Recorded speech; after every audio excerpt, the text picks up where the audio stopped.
Assalamualaikum warahmatullahi wabarakatuh.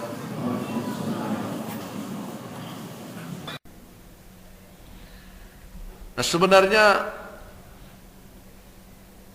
ada dua sebenarnya menjadi pilihan bagi saya. Yang pertama Kifayatul Akhyar. Tetapi rasanya kitab ini lebih ringkas dan lebih enak untuk kita analisa. Karena dia tidak terlalu banyak, tetapi dia memberikan faedah yang cukup besar. Mari kita lihat, ini nanti ibu-ibu boleh koordinir. Silakan siapa yang mengkoordinir. Boleh. Atau tabi'in itu tiga. Sahabat, kemudian tabi'in, kemudian tabi'in. Lebih 20 orang mengatakan setelah kalau kita baca berbagai riwayat mendekati 40 orang. Nah, sahabat yang 20 lebih ini meriwayatkan lebih kurang lebih pula dari 10 tabi'in. 10. Kemudian para tabi'in ini meriwayatkan dari sahabat, yaitu dari Umar bin Al-Khattab radhiyallahu anhu. Berarti hadis ini diriwayatkan dari tabi'in, dari tabi'in, sahabat dari Rasulullah. Imam Bukhari yang punya kitab sahih menerima hadis ini dari Humaydi Abdullah bin Zubair. Humaydi ibn Abdullah ibn Zubair ini sebenarnya bukanlah syekh atau guru dari Imam Bukhari menurut pendapat sebagian ulama. Tetapi Humaydi ini adalah guru dari gurunya. Jadi kakek guru. Tetapi Imam Bukhari menyebutkan, tidak menyebutkan gurunya, tetapi menyebutkan langsung guru dari gurunya. Ada yang mengkritik Imam Bukhari, kenapa dia tidak sebutkan gurunya? Tetapi walau bagaimanapun persoalan ini tidak menjadi mendasar dalam menilai hadis ini, karena hadis ini banyak riwayat lain. Kemudian hadis ini diterima oleh Abdullah bin Zubair Al-Humaydi tadi dari Sufyan dari Yahya bin Sa'id, kemudian dari Muhammad Ibrahim At-Taimi, kemudian dari Alqamah bin Waqqas, dan dia mendengar Umar bin Al-Khattab. Umar bin Khattab berkata, saya pernah mendengar Rasulullah sallallahu alaihi wasallam.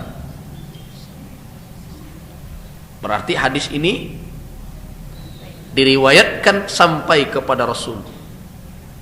Orang-orang yang meriwayatkan hadis ini dari berbagai jalur yang ada adalah orang-orang yang terkena dengan ulama-ulama yang terpercaya. Orang-orang yang wara, orang-orang yang dalam hidupnya nampak ketakwaan dan keteguhannya di dalam memegang agama Allah. Karena itu tidak ada kekhawatiran Imam Bukhari dan Imam Muslim menempatkan orang itu sebagai orang-orang yang thiqah, orang-orang yang menjadi kepercayaannya. Karena itu riwayat yang disampaikan oleh orang-orang tadi bisa dipercayai. Karena itu dia tempatkan dalam kelompok hadis yang sahih. Apa kata Umar bin Al-Khattab?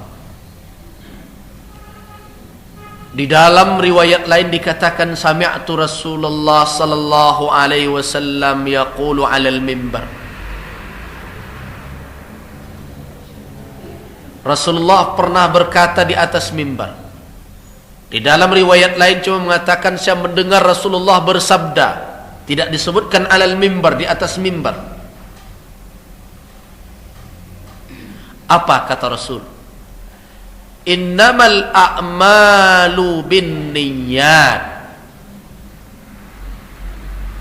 Wa innama likulli imri'in ma nawa. Innamal a'malu binniyat wa innama likulli imri'in ma nawa. Lihat, mungkin 3 kata ini saja kita jelaskan. Innamal a'malu binniyat. Entah cukup waktu kita sekarang, entah tidak. Yang pertama, hadis yang saya bacakan tadi adalah hadis yang dicatat oleh Imam Bukhari di dalam kitab sahihnya. Begitu bunyi lafaznya, innamal a'malu binniyat. Sedangkan hadis yang dicatat oleh Imam Muslim di dalam kitabnya bunyinya mirip iya, tetapi tidak persis sama. Apa perbedaannya antara Imam Bukhari dengan Imam Muslim dalam menyampaikan hadis ini? Kalau Imam Bukhari mengatakan innamal a'malu binniyat, begitu lafaznya. Sedangkan Imam Muslim mengatakan innamal a'malu binniyah.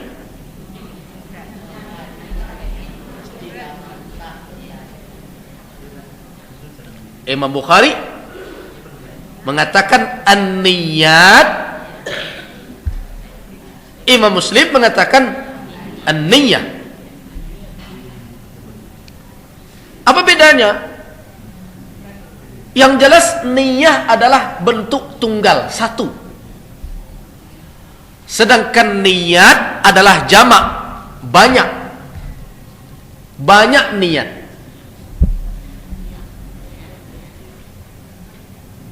Nah, apakah lafaz itu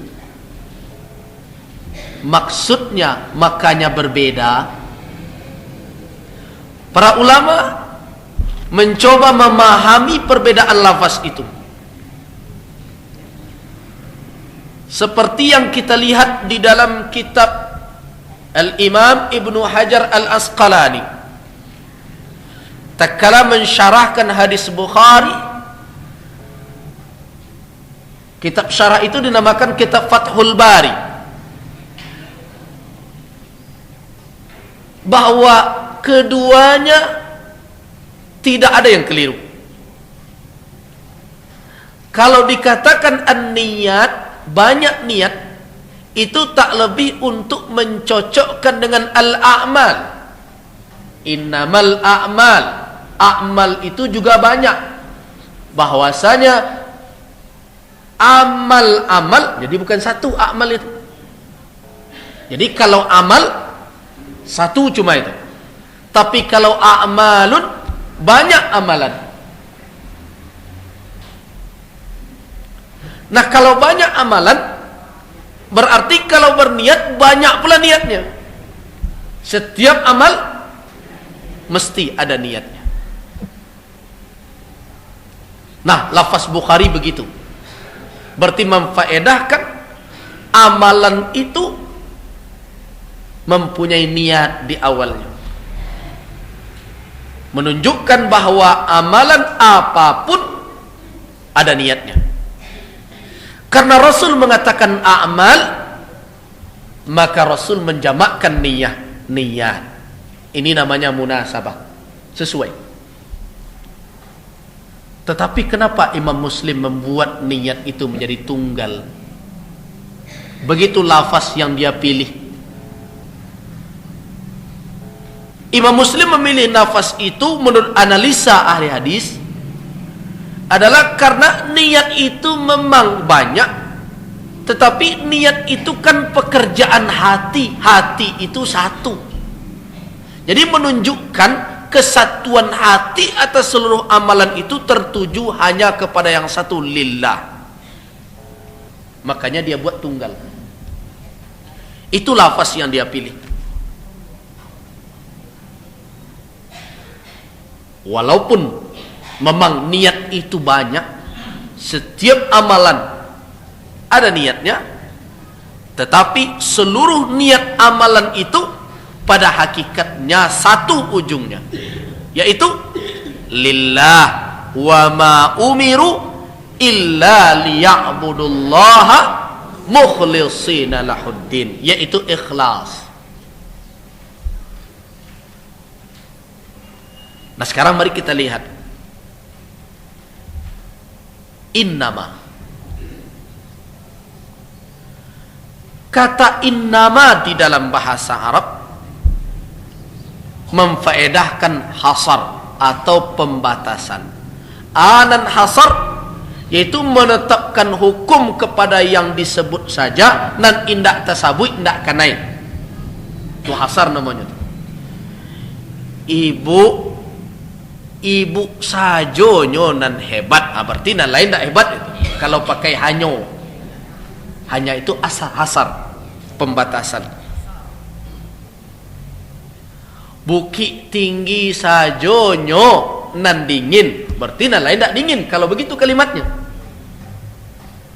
Nah, di dalam bahasa Arab kata hanya atau membatasi itu sering dipakai kata innama, hanya saja. Nah, sekarang mari kita lihat, kata innama tidak hanya muncul di dalam hadis ini saja. Misalnya di dalam Al-Quran, innamal hayatud dunya lahwun wa la'ib. Tapi kita tidak bisa memahami hanya itu satu. Nah, ini yang sering kita melihat orang memahami hadis begitu cepat saja. Kalau semuanya innama ini maknanya itu saja, mutlak bahwa kalau pakai kata innama yang disebutkan itu sajalah yang kena, yang tidak disebutkan tidak kena, maka berarti orang memahami innamal hayatud dunya, kehidupan dunia ini hanya main dan hanya sekedar lahwun, sekedar sandiwara, sekedar permainan. Berarti kerjaan kita juga termasuk lahwun wala'ib. Tentu begitu. Jadi kan tidak gampang untuk memahami.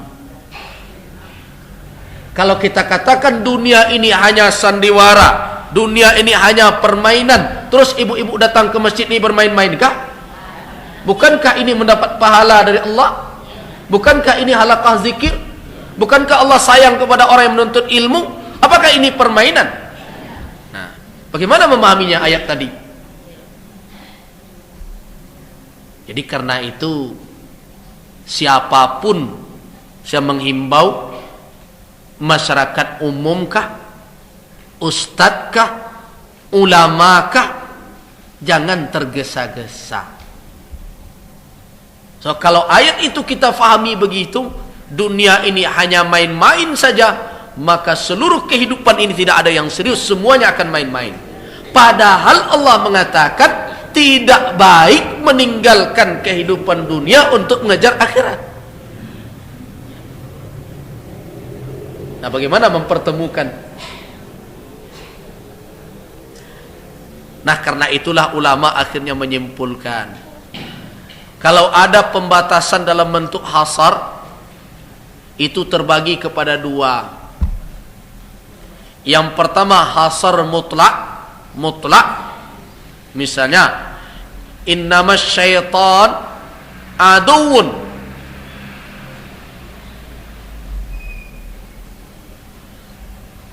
Sesungguhnya syaitan itu adalah adu, musuh. Kalau itu berarti tidak mutlak, karena banyak musuh yang lain. Tetapi kalau dikatakan innama, hanya saja tugas syaitan itu adalah memusuhi kita, ya, tidak ada kerja yang lain selain itu.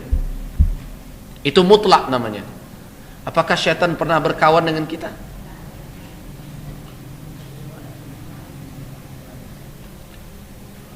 Nah, jadi karena itu ada pembatasan, ada yang mutlak.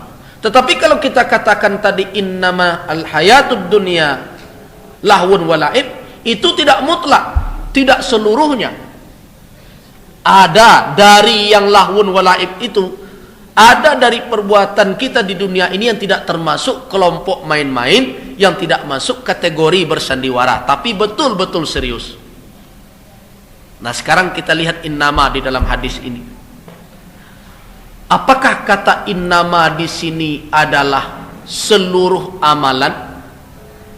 Atau adakah amalan yang tidak butuh kepada niat? Tentu itu pertanyaan kita. Di sini katakan innamal a'malu binniyat. Amalan hanya dengan niat. Mari kita lihat apa itu amal. Sebahagian ulama menganggap amal itu di luar dari perkataan. Ada. Kalau amal anggota seluruh badan, kerajo anggota badan selain lidah. So kalau lidah itu tidak amalan namanya tuh, tidak pekerjaan, itu pembicaraan. Ada yang membatasi, tapi itu tidak tepat. Kalau disebut al-a'mal berarti mencakup keseluruhan amalan anggota tubuh apapun dia.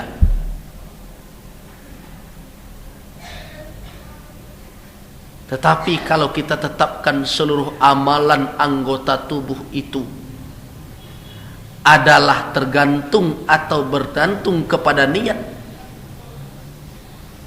maka bagaimanakah dengan amalan bukan suatu pekerjaan tetapi dia meninggalkan pekerjaan? Apakah masuk amal?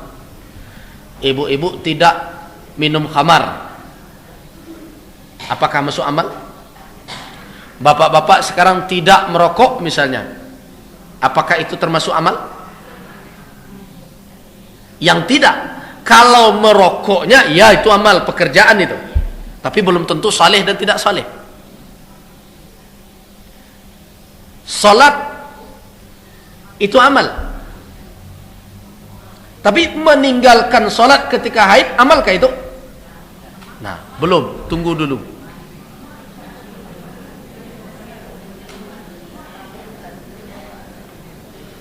So Allah menyuruh kita dua, menyuruh melakukan dan menyuruh meninggalkan.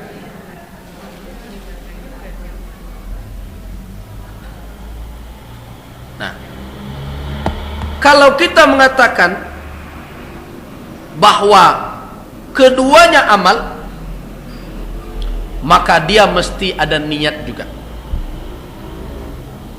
Jadi kalau ibu-ibu tidak akan sholat, berniat pula saya tidak akan sholat karena haid,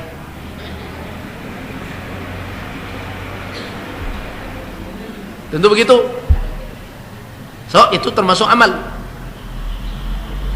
Tapi kalau itu tidak termasuk amal, maka meninggalkan suatu pekerjaan tidak perlu ada niat.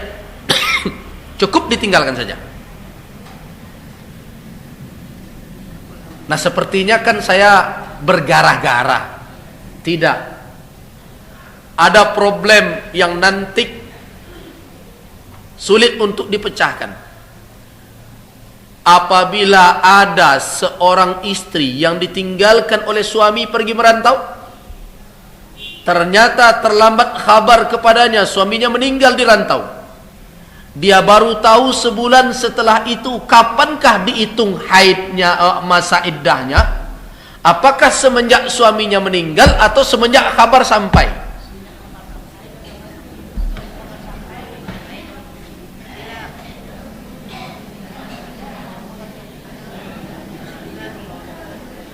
Ini yang masalah. Bagi orang yang mengatakan meninggalkan sesuatu itu perlu berniat, maka semenjak kabar sampai. Karena ketika itu dia baru sadar bahwa dia memulai iddahnya, itu niatnya. Dia tidak meninggalkan dalam artian dia meninggalkan perbuatan atau hal kondisinya, dia memulai iddahnya dengan niat, saya mulai beriddah. Nah, akibatnya iddah wanita ini akan menjadi lebih panjang. Itu bertambah sebulan. Tapi bagi ulama yang melihat bahwa meninggalkan sesuatu atau tidak mengerjakan, dan iddah itu kan tidak ada di kerajaan, cuma menahan diri saja, lo menikah lain. Nah, itu tidak menuntut, itu tidak termasuk amal. Karena itu tidak perlu niat. Maka hitungan iddahnya mulai semenjak kapan suaminya itu meninggal.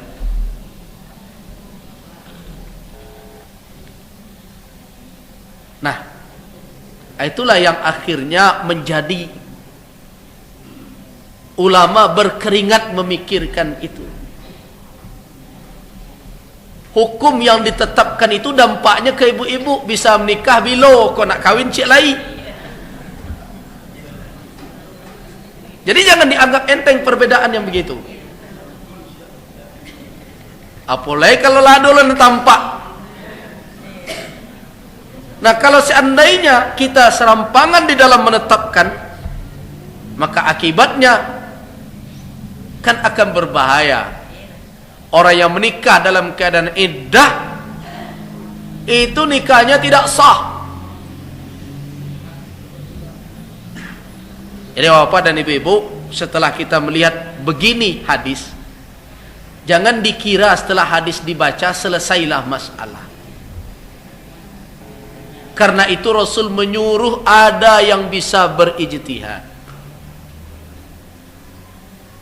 Nah, makanya saya heran juga ada orang begitu cepat, ketika hadis dapat langsung saja hukum selesai. Padahal persoalannya tidak segampang itu. Kalau hanya segampang itu, maka tidak akan khawatir para ulama dahulu untuk menjadi qadi atau menjadi mufti.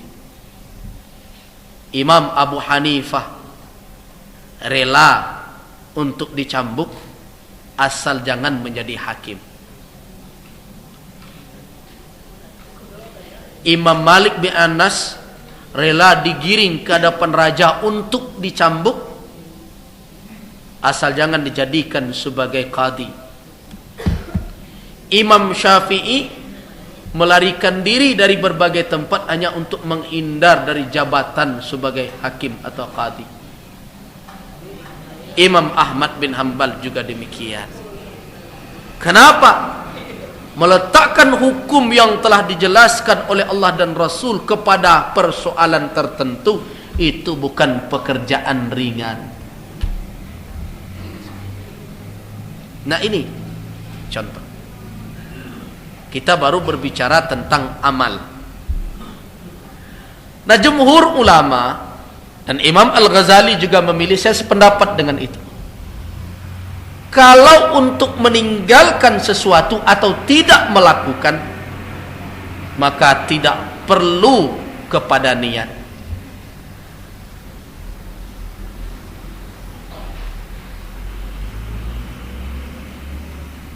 Tidak perlu kepada niat. Tetapi kalau untuk melakukan sesuatu, perlu niat.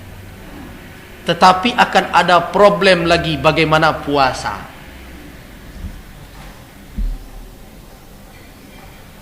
Puasa kan tidak makan, tidak minum, tidak manga-manga. Tetapi di situ dibutuhkan niat. Man lam yubayyitu siyama bil lail fala siyamalah. Siapa yang tidak meniatkan puasa semenjak malam, maka tidak ada puasa untuk orang itu. Padahal puasa itu tidak bekerja apa-apa, maknanya dia tidak melakukan apapun, menahan diri saja.